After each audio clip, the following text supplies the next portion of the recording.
Hello everyone, welcome. Today we're doing the 2024 predicted record for the Utah Utes. It's a quite interesting football team this year because this is their inaugural year in the Big 12, and they already immediately come in as probably one of the best teams in that league. You look at Utah's team last year and they won 8 games, which was kind of a disappointing year for them. But you also have to take into account, Utah might have been one of the most injured teams I've ever seen in football. And so they get their quarterback back and they get their star tight end back, and we'll see what happens. Their quarterback might have been considered a veteran 2 years ago. He's 25 years old, by the way. I don't know how he still has eligibility left. I mean, he got a medical red shirt for last year. And he's a good quarterback. So, a good team that has an identity, that knows what it wants to do, driven by a good quarterback, and it comes into the Big 12 as probably its best or its second best team.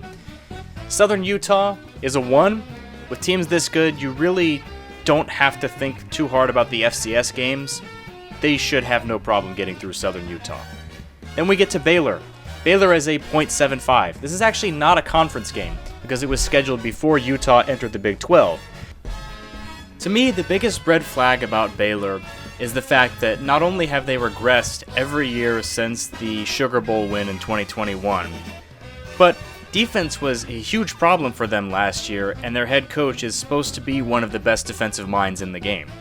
That's a huge red flag when the thing your coach specializes in is, quite honestly, your team's worst aspect.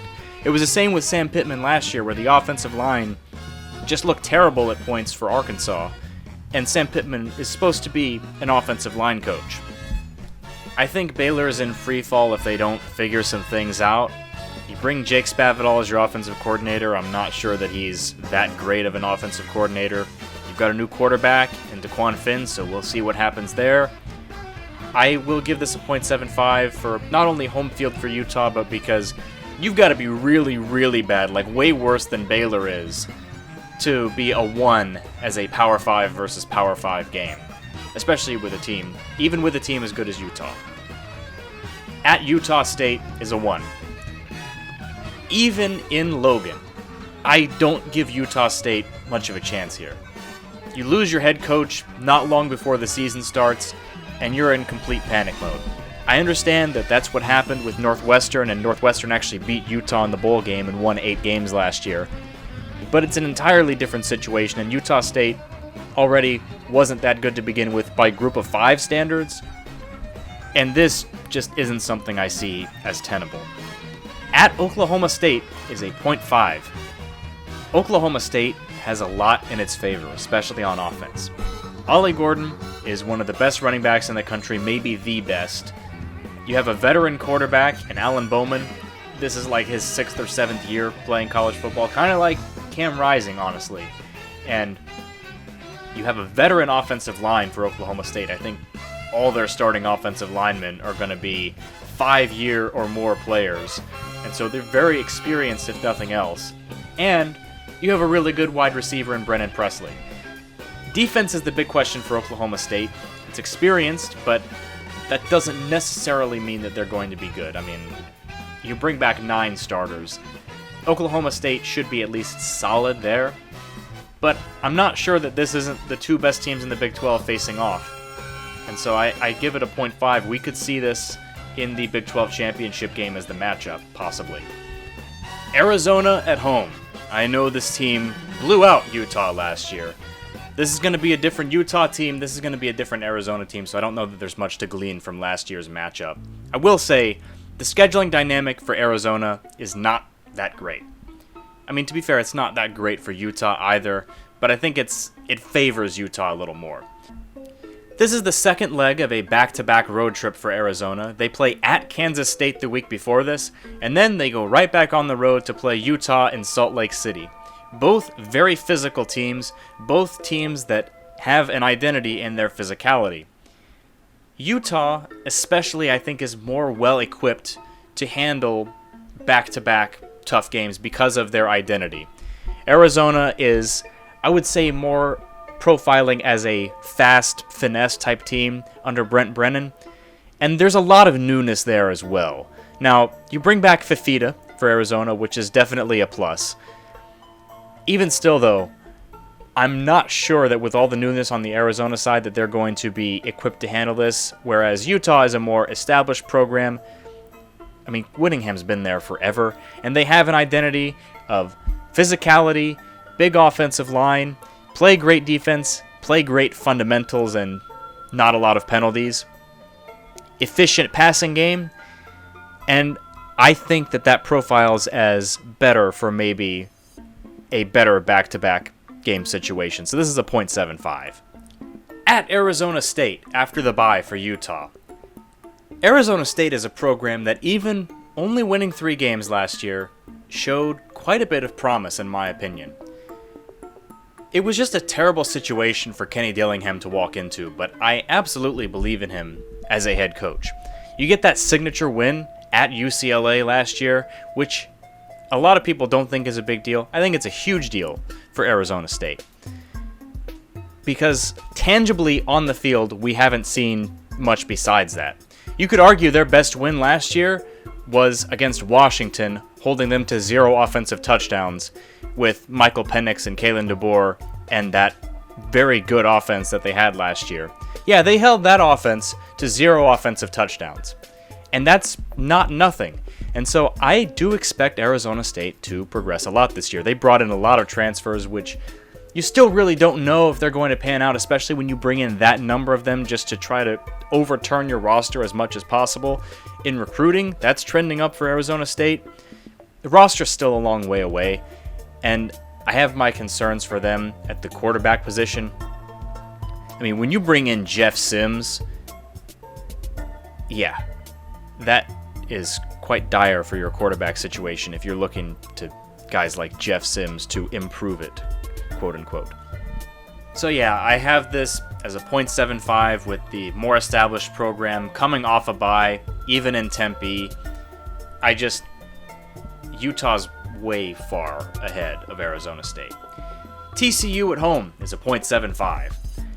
I have no idea what TCU is, and I don't think that a lot of people do know what TCU is. Sonny Dykes' first year, they go to the national championship game. His second year, they failed to make a bowl game.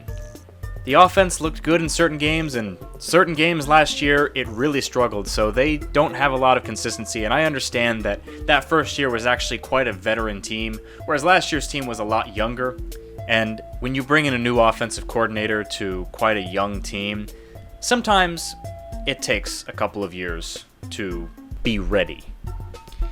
Kendall Briles, I think, should improve this year. Defense, I hope, improves, because if not, this team's going to have a rough year. And so that's a 0.75. At Houston, also a 0.75. I like Willie Fritz as a head coach, but even I can't deny the situation Dana Holgorsen left behind at Houston was a pretty terrible one. This year is going to be a struggle for Houston, and they're going to have to take a few years to get better, especially when you transition from a group of 5 league to a power 5 league. That makes things like this even harder. BYU I have as a 0.5 because I think Utah is quite a bit better.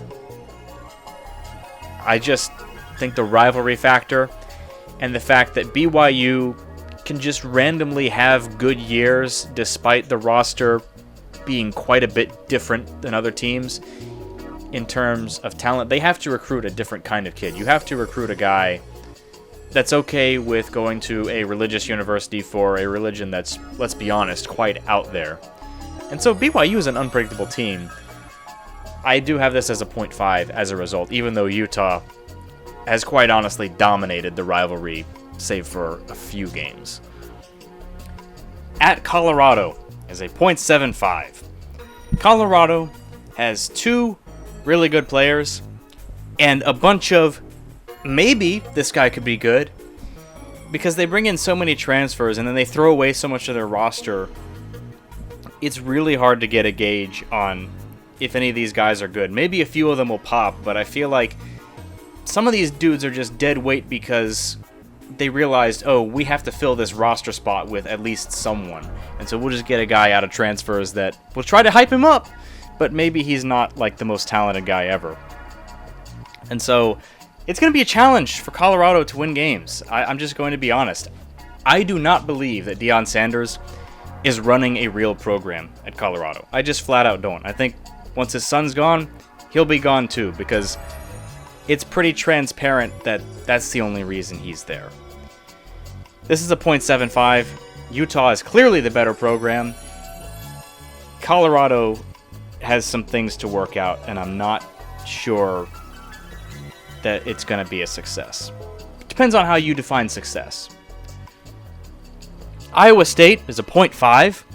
This is two teams with a very physical identity, as we've said before, and Matt Campbell is a very underrated coach.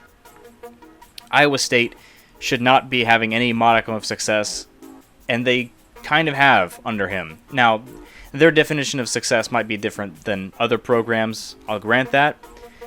I'm high on their quarterback. I think Becht is a very good quarterback, especially for what they do. At 8.5 yards per attempt last year, that's not anything to scoff at, in my opinion. And so this will be a tough game for either team to win. That's the definition of a .5, in my opinion. At UCF, Friday night game is a .5. This is the ultimate Gus Malzahn special, in my opinion. At Auburn, he was known for getting his team up for the big games that they had at home. And UCF, they're at home, they're playing against one of the best teams in their league, and that's the kind of game that Gus Malzahn shines in. He doesn't shine in the routine games against teams you're supposed to beat, but in this type of game, that's where he shines. The 3 wins against Alabama speak for themselves, obviously. And KJ Jefferson at quarterback, he's great for what they want to do offensively as well. So I have this as a .5. I think Utah can win, but we saw what they did to Oklahoma State last year. I think this could be that type of game, and if UCF wins, that's how they'll win. When you add up the wins and losses, this is a 9-3 football team. So hey, if one of those 3 losses are to Baylor, you're probably looking at a team that's in the Big 12 championship. Otherwise, this is probably not a Big 12 championship game appearance team. And just preseason anyway, my prediction for the teams that are going to make that game were Oklahoma State and Kansas State anyway. But if Utah isn't in that game, they're certainly right outside of it. And so 9-3 might be disappointing for some fans. I still think this will be a really good football team, and the sky's the limit, in my opinion. So, thanks for watching. If you have a team that you want me to do this for, leave them in the comments, and have a good one.